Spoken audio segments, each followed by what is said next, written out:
But just going through some of these executive orders, Paul, so, and this is not all of them, we wouldn't have enough time, but yeah, the primary ones being about picking up the undocumented migrants. He wants to end the catch and release program. He wants to declare a national border emergency, direct the American military to work with the DHS to fully secure the southern border. But then you've got energy options, pausing all offshore wind leases, terminating the electric vehicle mandate, abolishing the Green New Deal, withdrawing from the Paris Climate Accord, delaying TikTok and the ban there and making JFK public records available. They're just some of them, although he has promised that before and he was unsuccessful. But... Shock and awe. I mean, you remember this from our time in America in the lead up to the election. There's the anticipation of it. And then one of the joys of the American system is that you have these many, many weeks, couple of months to basically build up the momentum so that on day one you're ready to go. Okay? Yeah. Unlike in Australia, where, and look, we'll all take Australia over any other country in the world, save your complaints, is that literally, election Saturday, a couple of folders handed and basically change of government is almost instant, right? In this process, though, the pent-up emotion behind... We have rehired the guy who we fired 4 years ago. Yeah. All right. And at this moment 4 years ago, when Trump had left before all of the ceremonies, he was as far away from this moment of what we are seeing right now as was imaginable. Because of the 4 years, because of the failed policies, because of the prosecutions, because of his harnessing... Welcomed back, embraced. Yeah, and which means there is this pent-up demand for change. Yeah. And if he can deliver as much of it as possible, as fast as possible, that sense of the gear change to a new president is really effective. He's not going to play by this game of sort of West Wing where, one thing a day and that'll keep the media. No, he's just flood the zone. And do you think when you've got, these events that happened today, the last act of the former president, Joe Biden, was to sign off all these pardons, throwing them out like Oprah Winfrey's free cars. Does that in a sense justify all of those folks who had enough of the previous administration? Well, perfect example. I was thinking about this morning watching your coverage, right? 4 years ago, Biden stood in his inaugural address and said, unity, unity, unity. In very early interviews, both before and after the presidential election in 2020, in this transition period where the media was frothing at the mouth about the idea that Trump would pre-pardon his family, Biden said an absolute disgrace. 4 years later, he called half the country garbage.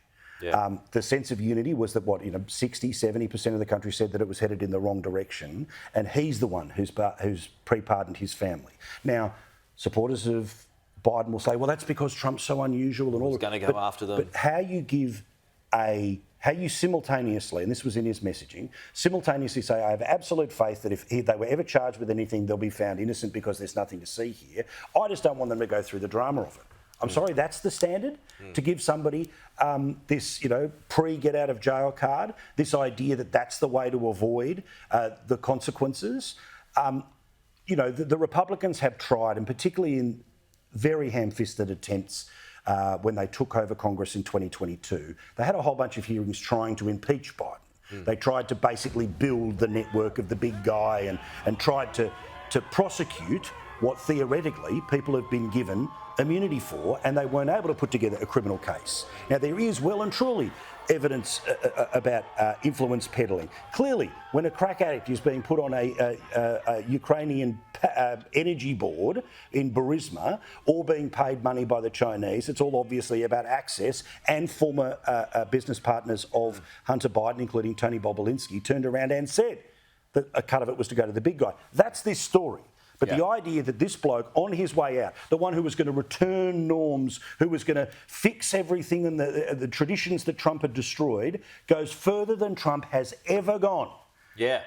Is an extraordinary example of, in the end, they say one thing, but it's what they do that matters. And that it takes a it takes a long while to put the toothpaste back in the tube there if you can either do it, and that's just going to keep the Democrats in the sidelines. I would have thought for a while. Well, you would imagine. I mean, look, jumping forward to 4 years, and whether it's a JD Vance or it's somebody we've never heard of that we'll all be talking about then. All right, I even meet Megyn Kelly. I think Well, correct. Host on your, Mate, God love her. She can run, baby, run. With Barron as the. Well, what about Barron? What about that 6 foot, almost almost 7 foot? He's got you made a couple of wrinkles and some grey hair, and you can slap an honorarium on him.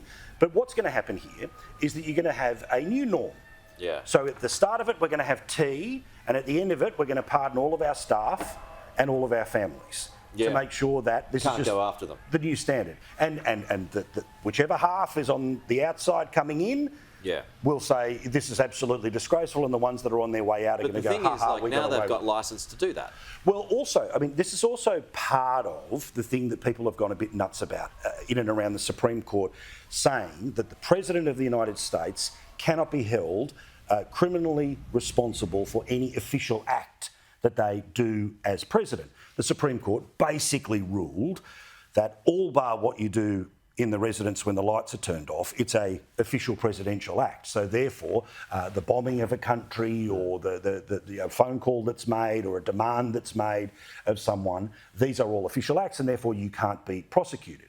What of course happens is that if you can't get the big guy, they're going to go for the low-hanging fruit. Yeah. What Biden did today was try to protect the low-hanging fruit, but what he did was he opened a brand new door. This will be the tradition from now on, and each side will say, you're the one who started it first, but it's actually Biden who started it.